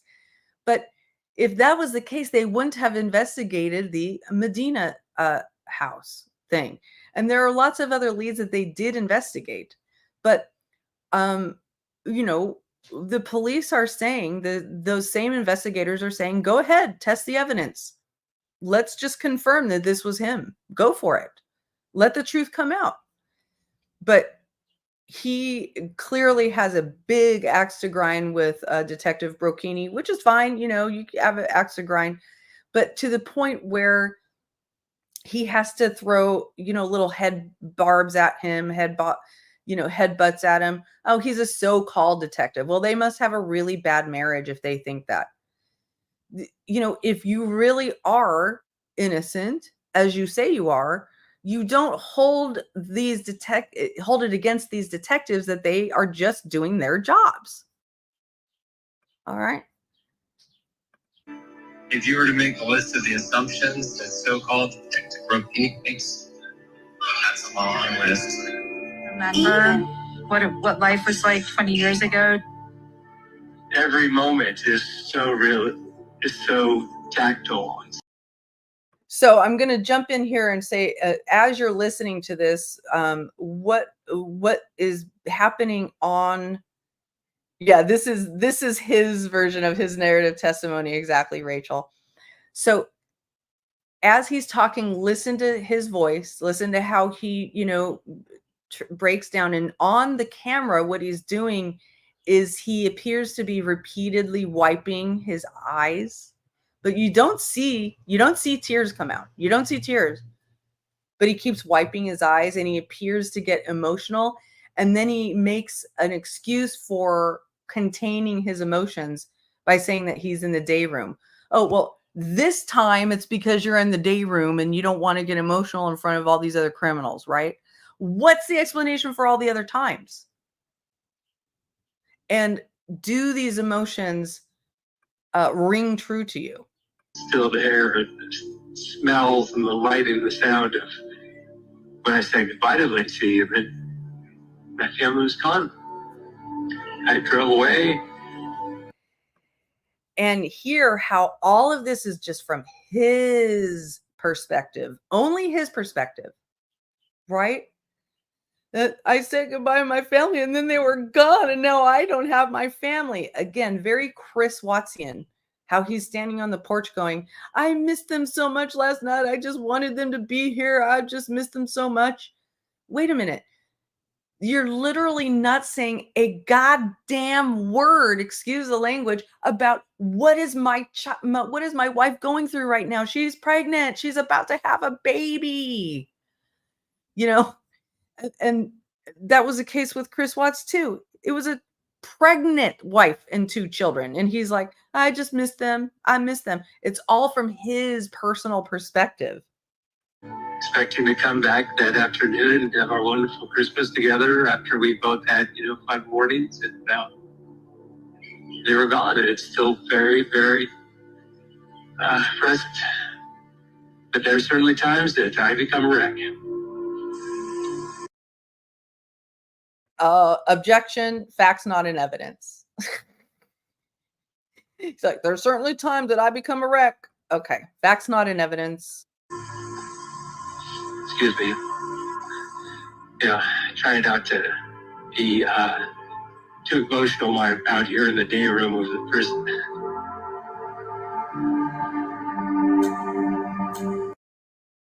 Yeah, got to be tough in front of those prisoners. Well, but did you need to be tough in front of the entire world? There's another one, another clip in here where he says, I was not going to show them that those terrible emotions I was feeling. I was not going to face a camera and show them the terrible emotions I was feeling. Wait a minute. So it's more important for you to defiantly hide your feelings about your missing wife than to get out there and get on the camera and say, "Where's my wife?" Fake puke, fake puke bucket. There was a fake puke bucket.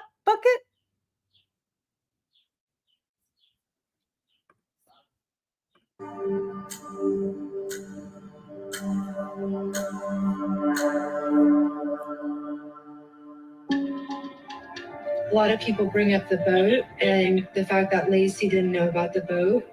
She absolutely knew about it. We looked at the classifieds together. We were searching for it. She came down to the warehouse to take a look at it. He says, trying to get together, trying to keep it together, trying to get the search started, trying to deal with the police. There's no time to fall apart. I care about. Yeah, okay. Of course I remember Johnny, of course I remember Shonda, but I was confused because it says don't forget the fake puke bucket Scott. I know about Shonda. I just didn't know. I thought that there was some fake puke bucket in this case that I didn't know about. That happened. Okay, so she told you what she's doing. Weird, or he didn't cry. I see what you're saying. I see what you're saying. Hey, John. Hey, Scott, don't forget the fake puke bucket when you go to trial so that you can go. Okay, got it. Okay. Understood. Why? They're saying it because I was unwilling for the first few weeks to go in front of a camera and give them the terrible emotions I was feeling. Hear that. Hear what kind of a mind says that kind of a thing. I didn't want to give them the emotions I was feeling. And that's the priority. The priority is I need to be a tough guy. So I'm not going to give interviews about my wife going missing. That's just absolute, utter bullshit to me. Complete bullshit. You're going to put your feelings about your emotions being put out on camera above what you say is your priority, which is to find your wife. And then you also then go and turn around. You then turn around and shame everybody else.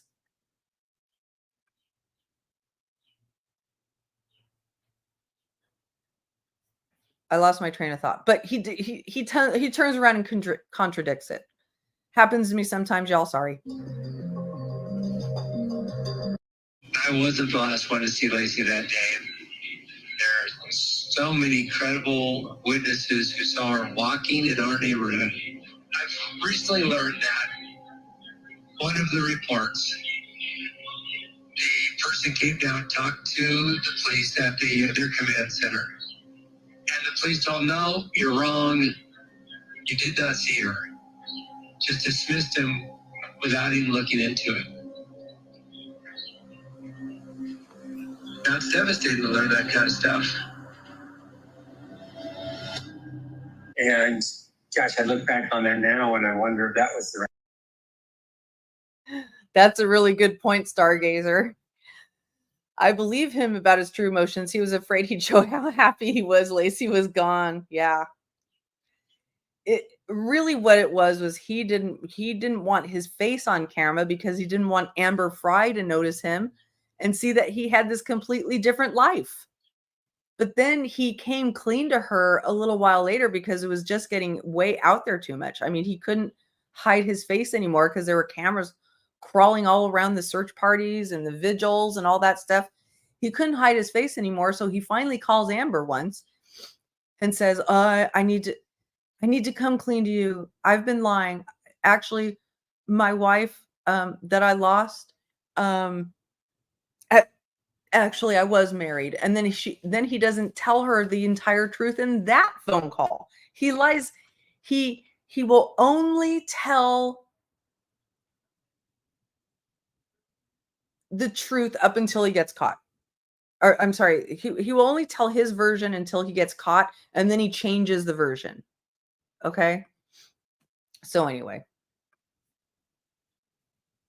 Right. We had the evidence of my innocence.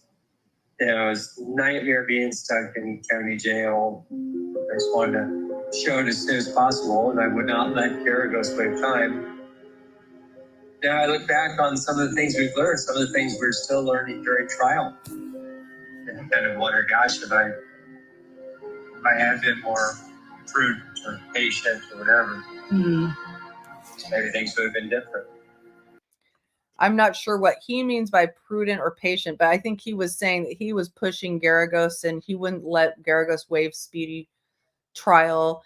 And he also didn't want to be on the, there was a debate of whether to put him on the stand. And then he did, they ultimately decided not to put him on the stand. And that was a bad error on their part. Rachel says, remember his interview when his phone rang and he ignored it. I vaguely remember that. Was that one of the living room interviews that he gave? I vaguely remember that. The Scott Peterson murder. It's like we're just coming home from fishing. I didn't think it was them. When they told me, I had just terrible physical reaction, and there's really emotional physical reaction. But I sat in a car with 15 detectives because I didn't believe the police so much when they told me. Or just said, that's not possible. He flat out says that he did not believe it was Laci who washed up because their bodies wash up in that bay all the time. Yeah, they do, but not that many. Not that many. Not so often that you're like, that could be anybody. Yeah, that could be anybody. Ginger says, yeah, he didn't answer the telephone during the interview. Please remember to hit the thumbs up. Just remind everybody. Thank you very much. The lab results could come anytime now. At that point, you didn't believe that it was Laci. And Not at all. There had been a report that a body had been found on the shore in the bay. So frankly, we thought because there hadn't been an announcement that, it wasn't her. So I was just, wasn't a thought. It wasn't unheard of. There's been other bodies, on the bay before. There's been people who've driven into the bay and their bodies were found. So it wasn't like it was the only possibility.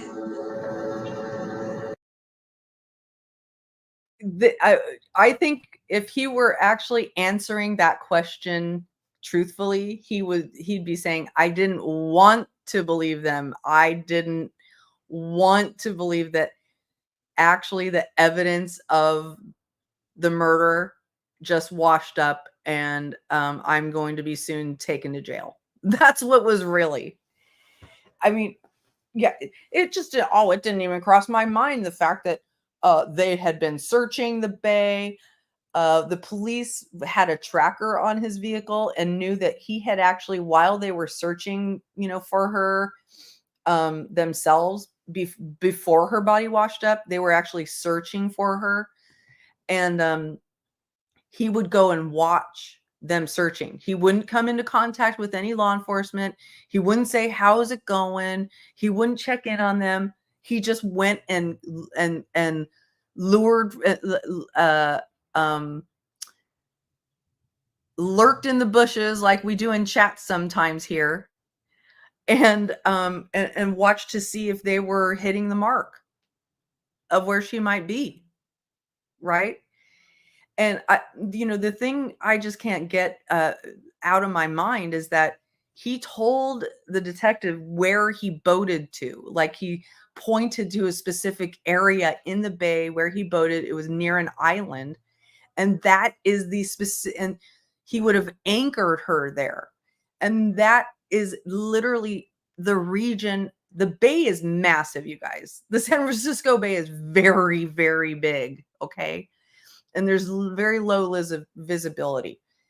For her body to wash up not far from where he said he went that day is not coincidental. But so they're going to have to explain, the prosecutors are going to have to explain really, really well about these her walking the dog sightings. There needs to be more light shed on that, in my view.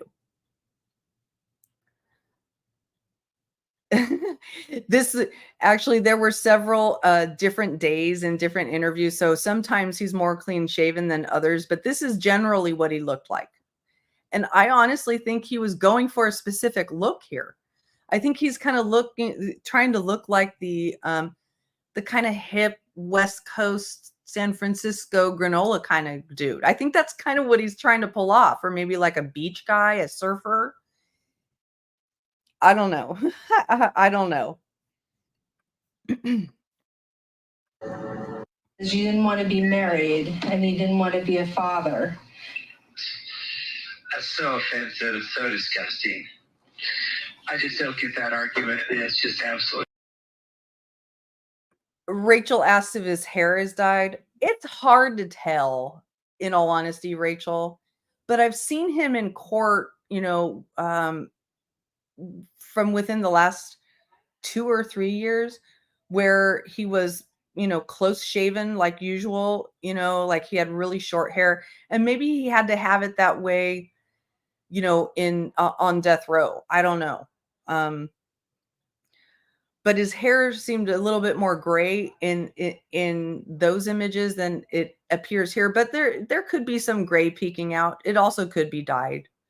But yeah, he was so offended and disgusted by people saying that he didn't want to be married or be a father. That's exactly what he told Laci. That's exactly what he told her.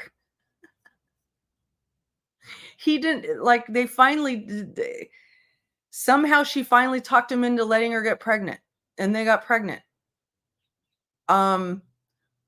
I've had friends who they had that child debate and they ended up having a child, and it was really hard on the mother because his feelings didn't change about not wanting to have a child. What changed is that he didn't want to lose the woman. He stayed in the relationship and had a child with her because he didn't want to lose her. And I think that's what was going on here, is that he wanted to be married maybe, but he didn't want to have children. And he wanted to be married and be able to fool around and have more free time to fool around, is my opinion on this. Not true. I certainly regret cheating on Laci. Absolutely. It was about childish, lack of self-esteem, selfish, the traveling somewhere, being lonely that night because I wasn't at home. Oh, you were lonely and you weren't at home and somebody expressed the desire to have sex with you. Is that because maybe you are wearing a name tag that, my understanding, it said horny bastard, not Mr. Horny, horny bastard. Right. Oh, I'm just a poor, lonely business guy just doing my job and didn't have anything else to do. And somebody expressed their desire to be with me, so I was with them. Come on. We don't feel sorry for you. and, you know, someone makes you feel good because they want to have sex with you. That's what it was to me. Why did you keep talking to Amber Fry after Laci disappeared? I was searching for my family. I wanted the search to continue. Stay in contact with Amber, I thought, and she would get into the picture, complicate, and ruin the search for missing car. So again, we're supposed to believe that he had this selfless desire to keep the search going by keeping Amber Fry out of the picture. But no, actually, if you were honest and forthright, we can get to the truth faster. And sometimes, unfortunately, that truth is going to expose you and humiliate you. And sometimes it's going to implicate you. But especially if you do a long form lie, if you lie over and over and over, only admitting truth after evidence comes out to dispute what you say, that's not credible. So that's why I say, as we start to come to the close of these clips and of this stream, that in the court of public opinion, in my view, the people who already felt he was guilty, their opinions have just hardened on him. The people who already liked him are going to like him anyway. And this all was just, you know, another way for documentary filmmakers to make money, and not any way to really exonerate him in this case. It really needs to be based on the evidence. Yeah, it is really extremely offensive. Oh, I was just being so selfless. I just wanted to keep the search going. Right. Into the picture, complicate, and ruin the search for missing car. There's number one. They have this assumption. I think it's called confirmation bias, where they only look at evidence which can support their bias. And that's what they did. Detective Borghini specifically told the teams what he thought happened and what he wanted to find. And they came into our house not to look for Laci, but to look for evidence against me. There's a search of our house. Absolutely no forensic evidence in the house. There's no blood, there's no struggle, there's nothing like that. And yet, they continue to focus on me. They don't need forensic evidence to focus on the last person who supposedly saw the murder victim. And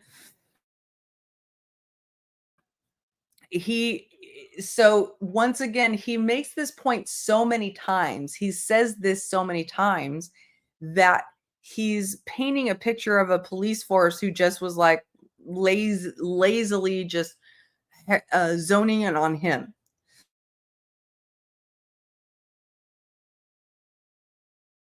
Right. So, and that he's just the victim of their targeting. And there, in both of the documentaries, a couple of jurors are interviewed, and they take great offense to the idea that they convicted somebody who was innocent. They believe, you know, they were not swayed, they say, by the court of public opinion, by all the media and all the frenzy that was going on. They were looking at the facts of the case, and the way the case was tried, in their eyes, he was guilty. So, yeah. Rachel, my sense is that Letitia actually acts, I don't pay a lot of attention to that case and to her behavior, because I you know, when I decide to do that, I will dive. But but from what I have seen of her, she still does come across as having more outlandish theories, you know.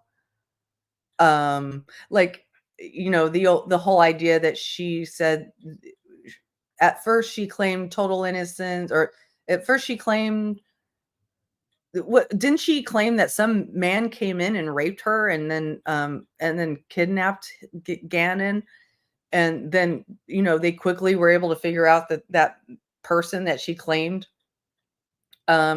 raped her didn't exist, just literally did not exist as a human being.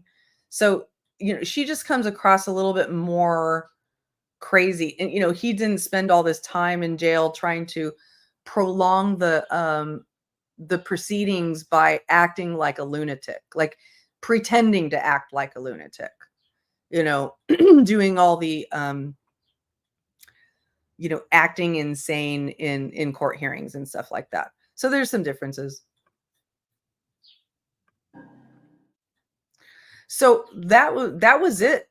Those were all the I left a couple of repetitive clips out here and there, but as I've said a few different times before now, my assessment is I do think, based on what just the evidence that has been shown in these documentaries without his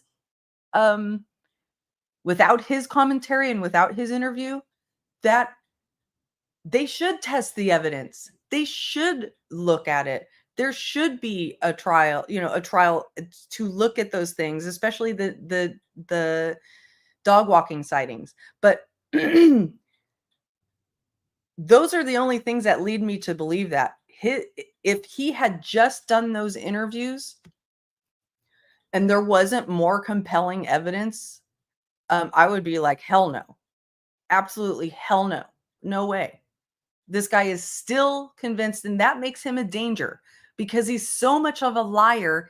That would make him a danger to any future partner, any future relationship, any future person who gets in his way of doing anything. That makes him a danger to society, and also he needs to continue to be punished for what he actually did do. So, if I were to give it like a percentage division, I would say I'm like still 90% he's guilty, but there's 10% of me that says I'm willing to look at what the Innocence Project presents. And they are going to test the DNA on the duct tape that was found around Laci's body. If that seems to show that there's somebody else involved that's not Scott, well then, hey, retry it. Find that person. Get the real justice. But this interview did not help him. That's my final conclusion. It did not help him. It did not help him. I would have advised against it. If his real goal was to actually have a better chance at getting having a good outcome in the second appeal in the court of public opinion. And a responsible public relations consultant or representative will also counsel not to do media at the right time. In fact, about 90% of my job when I first started working at Apple was saying no to most media inquiries that came in for Steve Jobs. That was literally my job for like the first year, was just fielding the interview requests and saying no to 99% of them, because there was not a good reason to do it for Apple. And you have to look at it the same way. So to me, the fact that he did do this kind of shows that he really, really, there is a guilty underlying conscience there that also still wants to be liked and redeemed in the eyes of the public. And this interview may have helped him in certain people's eyes, but not all the people who have already made up their decision about them. made up their mind. Yeah, also should test it and get back to us, not shamelessly make exactly. Exactly. So, thank you all for being here. I do want to say I've been, I had talked about on my community tab, starting like a true crime book club where, I take a book and we read chapters together and talk about it. And I kind of want to start out easy and slow, and it might be fun to sort of dog on the Dylan Tallman book about Chris Watts, because it's new. It's a case I've been following for a while. I'm sure it's a terrible, terrible read, and might be even entertainingly terrible. You know what I mean? So I'm thinking about making that a book. Yeah, book club. But somebody also on my community tab made another suggestion. I like nonfiction books that talk about the, actual true crime cases. And it could be about a cult. It could be about organized crime. It could be, or it could be about a specific. But the Dylan Tallman book is apparently very short. It's only like 70 pages or something like that. And it's probably not very difficult to read because he's not a super educated guy. And it's not like I want to lend money to that grifting, to the idea of grifting. But if I can buy it and then read it to you guys, then that would keep you guys from having to buy it if you were interested in. Well, so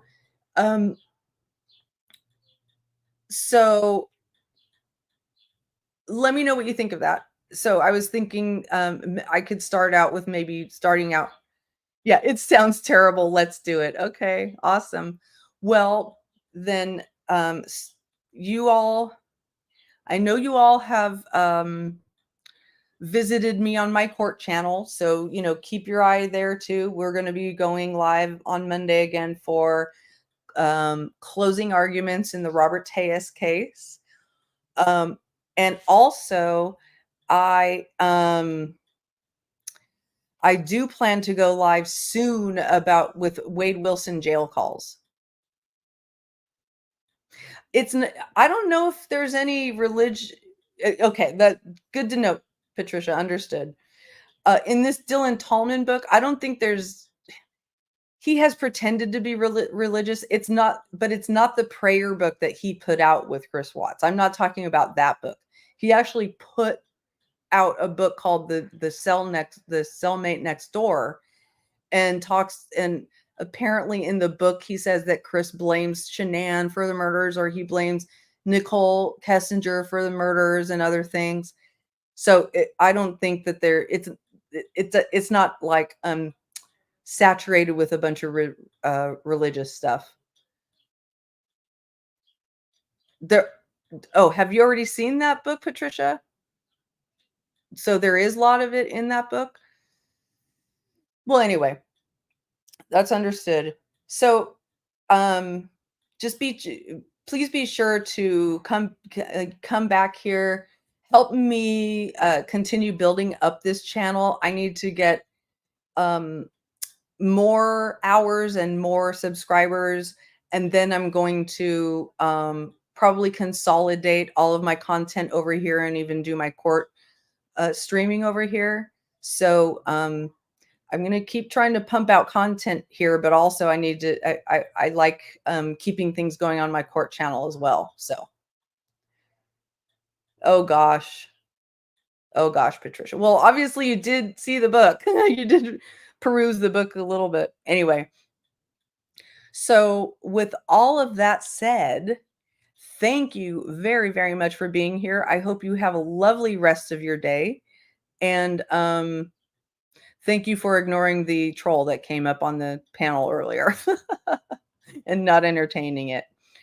And please remember to hit the thumbs up. All right. Thank you very much. Bye.